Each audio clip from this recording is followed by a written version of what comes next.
Hey everyone, welcome to Future Focus. I'm Rowan, and with me as always is my curious and insightful co-host, Alex. Hi, everyone. I'm really excited about today's topic. It's actually pretty wild when you think about it. It sure is. Imagine waking up one morning and discovering that the entire energy system powering your continent has been completely upended. That's exactly what happened to Europe in 2022. When Russia invaded Ukraine, right? The whole energy landscape just changed overnight. Exactly, and what we've seen since then has been nothing short of remarkable. Europe had been dependent on Russian gas for decades, and suddenly, everything changed. I heard they've made some pretty big moves since then, like completely transforming how they get their energy. That's right. Today we're diving into what might be one of the most dramatic energy transformations in modern history. We'll look at how Europe broke free from Russian gas dependency, the technological breakthroughs that made it possible, and what it means for the future of energy security. And the timing couldn't be more relevant. I mean, just this January, Ukraine completely stopped Russian gas transit through their territory. Absolutely. We'll explore how Europe is balancing immediate security needs with long-term sustainability and the surprising ways countries have adapted. Ready to jump in? Let's do it. Let me take you back to the days before 2022. Europe's gas pipelines were like a complex web, with Ukraine sitting right at its heart. Around 40% of Russian gas exports to Europe flowed through Ukrainian territory. 40%? That's a massive amount. So Ukraine was basically the gateway for Russian gas into Europe? Exactly. The pipeline system through Ukraine was built during the Soviet era, and for decades it was the main artery feeding Europe's energy needs. We're talking about billions of cubic meters of gas flowing through these pipes every year. But then everything changed with the invasion. How quickly did things unravel? Well, it wasn't an immediate cutoff. Even after the invasion, gas continued flowing through Ukraine, which seems almost surreal when you think about it. Here you had two countries at war, yet this critical infrastructure kept operating. That's actually kind of mind-bending. So Ukraine was still allowing Russian gas to flow through their territory while being invaded by Russia? Yes, and there's a fascinating reason for that. Ukraine was still collecting transit fees from Russia, which helped support their economy during the war. Plus, they had agreements with European countries they wanted to honor.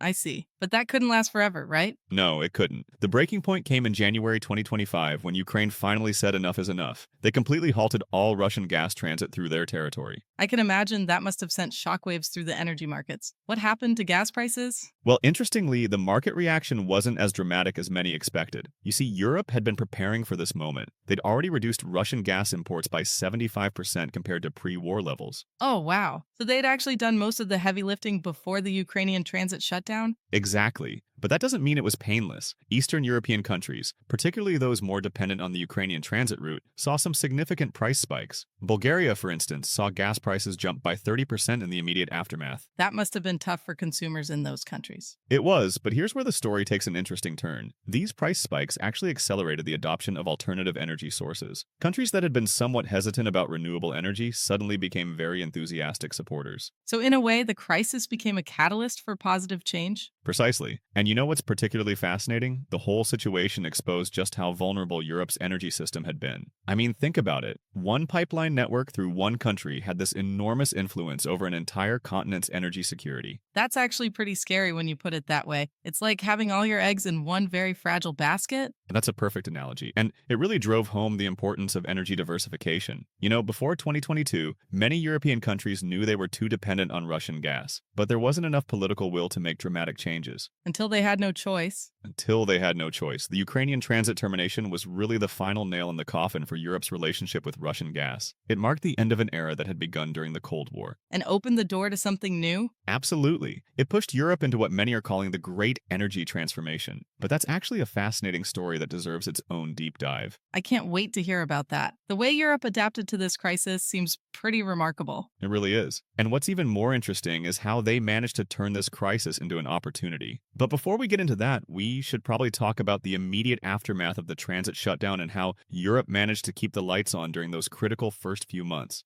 Let's talk about what I like to call Europe's LNG revolution. You know how when you're in a pinch, sometimes the solution comes from somewhere completely unexpected? Yeah.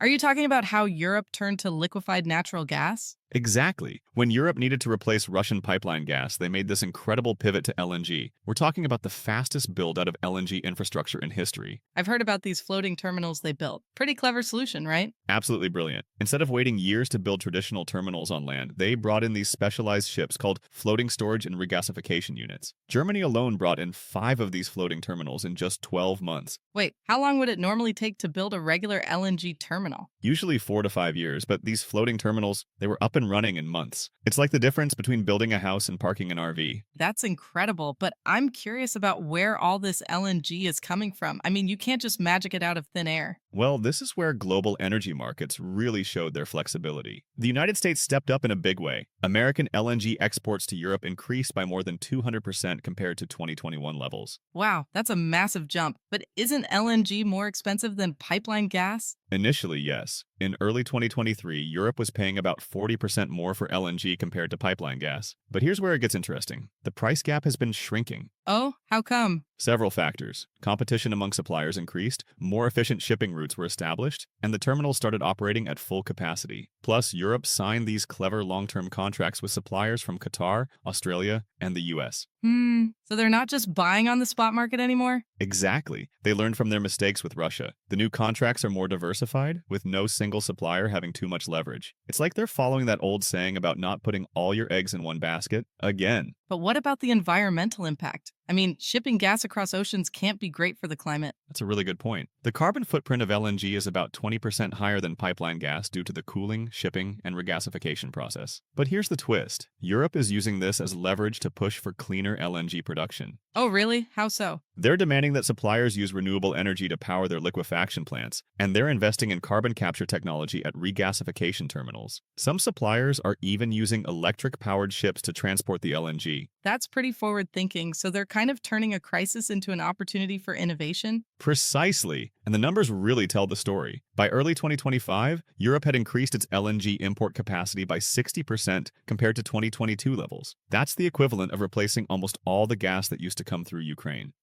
But what happens if there's another crisis? Like, what if something disrupts these new supply routes? Well, that's actually one of the most impressive parts of this transformation. Europe now has LNG terminals spread across 15 different countries, with multiple shipping routes and suppliers. It's like they've built a safety net with multiple layers of redundancy. So instead of one big pipeline, they now have this whole network of different options? Exactly. And you know what's fascinating? This whole transformation has created this ripple effect in global energy markets. Other regions are looking at Europe's LNG revolution as a blueprint for their own energy security. It's amazing how quickly they managed to pull this off. It really is. And it's not just about the infrastructure. It's about how Europe completely reimagined its energy security strategy. But that actually leads us to another fascinating aspect of this transformation. You know what's fascinating about this whole energy transformation? It's not just about finding new gas suppliers. It's about the incredible technological leaps that made it all possible. Oh, what kind of technology are we talking about here? Well, imagine trying to manage an energy grid that's getting power from dozens of different sources instead of just a few big power plants. It's like conducting an orchestra where new musicians keep joining in. That sounds complicated. It is, but here's where artificial intelligence comes in. Europe has deployed these amazing smart grid systems that can predict and balance energy needs in real time. The latest ones can actually forecast renewable energy production 48 hours in advance with 95% accuracy. Wow, that's impressive. But how does that help with energy security? Well, think about it this way. If you know exactly how much solar and wind power you'll have tomorrow, you can better manage your gas reserves. The AI can automatically adjust the entire system to use the minimum amount of gas needed.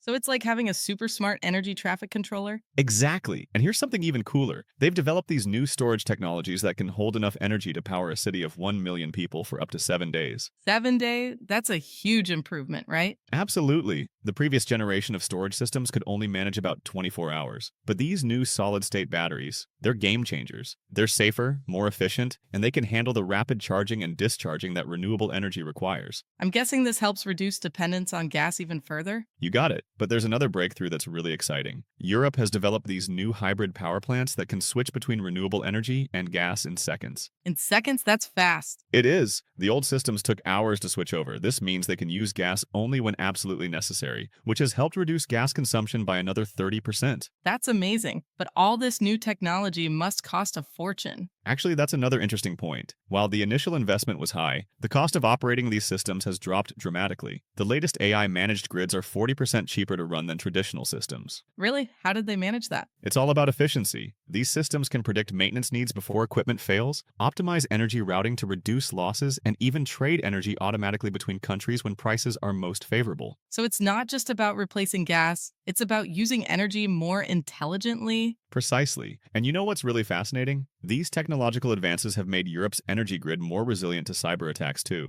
Oh, I hadn't even thought about that aspect. How does that work? The new systems use something called distributed architecture. Instead of having one central control point that could be attacked, they have thousands of small, independent nodes that can operate autonomously. Like a decentralized network? Exactly. If one part of the system is compromised, the rest can keep running. It's like having thousands of backup generators instead of relying on one big power plant. This all sounds very futuristic. Is it actually working in practice? The results speak for themselves. Since implementing these technologies, Europe has had 60% fewer blackouts than in 2022. And when problems do occur, they're resolved 3 times faster. That's pretty impressive. So technology is really the key to energy independence? Well, it's a crucial part of the puzzle, but what's really interesting is how these technological advances are changing the way we think about energy security altogether. It's not just about having enough gas anymore, it's about having smart, flexible systems that can adapt to any situation. Sounds like Europe's energy crisis really pushed innovation forward. Absolutely. And the best part, these technologies are now being exported to other countries looking to improve their own energy security. But that's actually leading us to another fascinating aspect of this story. You know, while we've been talking about all these incredible technological advances, there's another side to this story that we really need to explore: the human impact of this transformation. Oh, right. I mean, all these changes must have affected regular people in some pretty significant ways. Absolutely. The average European household has seen their energy bills change dramatically over the past few years. In 2023, some families were spending up to 30% of their income on energy. 30%? That's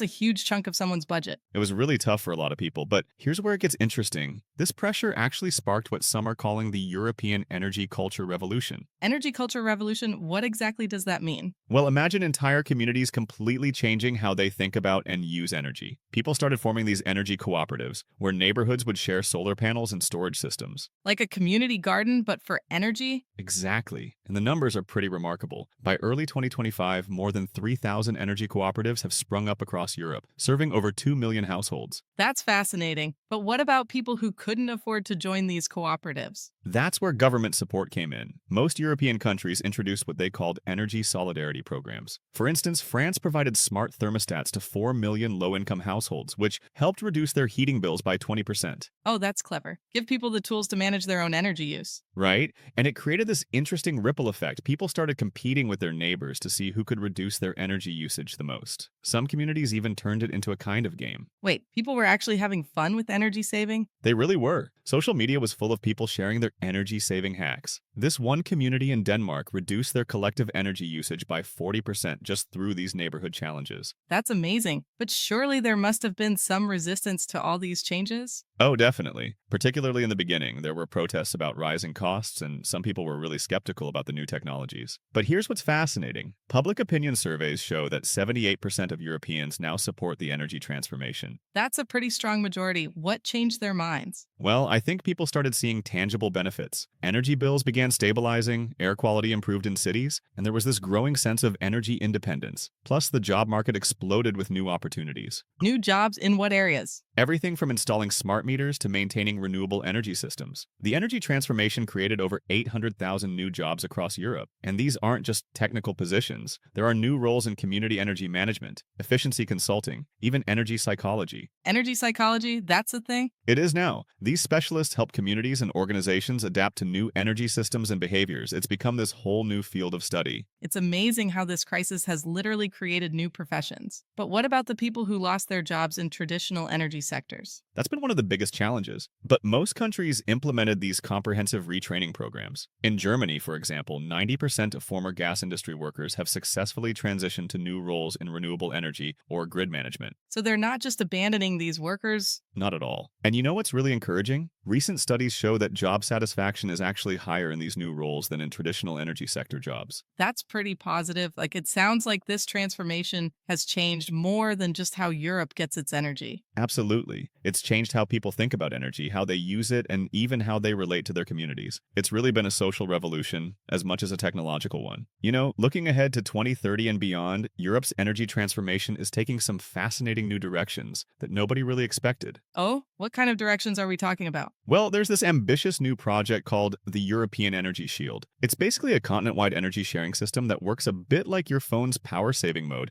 but on a massive scale.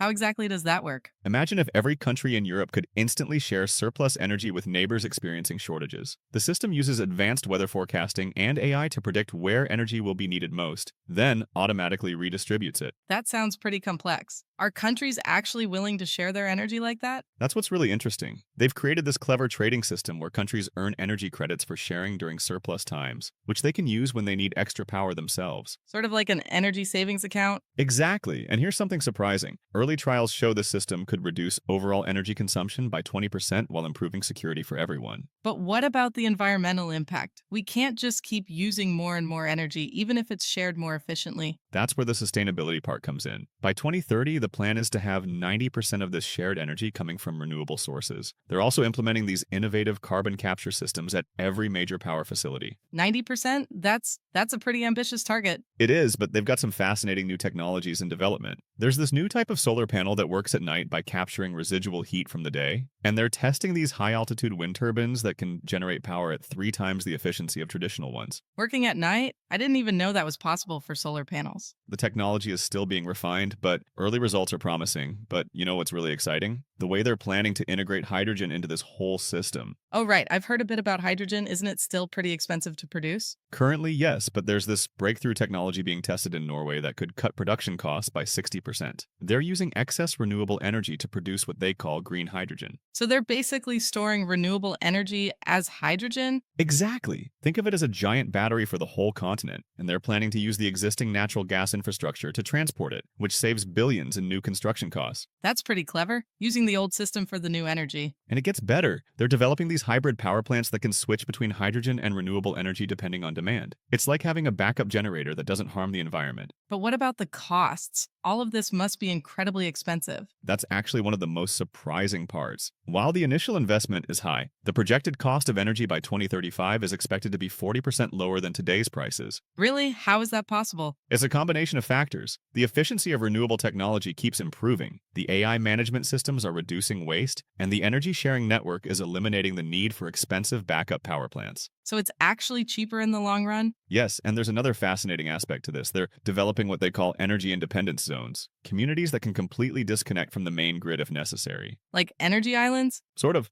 Each zone has its own renewable sources, storage systems, and smart management. It's like having thousands of mini power stations across the continent. If one area has problems, the others can keep running independently. That sounds like it would make the whole system much more resilient. Absolutely. And you know what's really interesting? This model is already being copied by other regions around the world. It's becoming a blueprint for global energy security. You know, when we started this conversation, we were talking about how Europe's energy system was completely upended overnight. But what we've discovered is something far more remarkable. It really has been incredible. From those floating LNG terminals to AI managed grids, they've basically reinvented their entire energy system in just a few years. And that's what I find most fascinating. It wasn't just about finding new gas suppliers or building new infrastructure. Europe actually used this crisis to leap forward into a completely new energy paradigm. And the social changes have been just as dramatic. I mean, who would have thought we'd see energy cooperatives becoming a thing or people actually getting excited about saving energy? Right? It's like the crisis forced Europe to solve not just today's energy problems, but to really think about the future. Those energy independent zones and the continental sharing system, they're creating something that's more resilient than anything we've seen before. So I guess the question is, did Europe just show the rest of the world the future of energy? In many ways, yes. But maybe the biggest lesson here isn't about the technology or even the policies. It's about how societies can transform when we are pushed to their limits. Like that saying, necessity is the mother of invention? Exactly. Europe's response to this crisis might just be the blueprint for how we handle global challenges in the future. Sometimes it takes a shock to the system to build something better. Well, that's certainly given us all something to think about. It sure has. Thanks for joining us, everyone. We'll see you next time on Future Focus. Thanks for listening. If you liked, don't forget to share it with your friends. See you next time.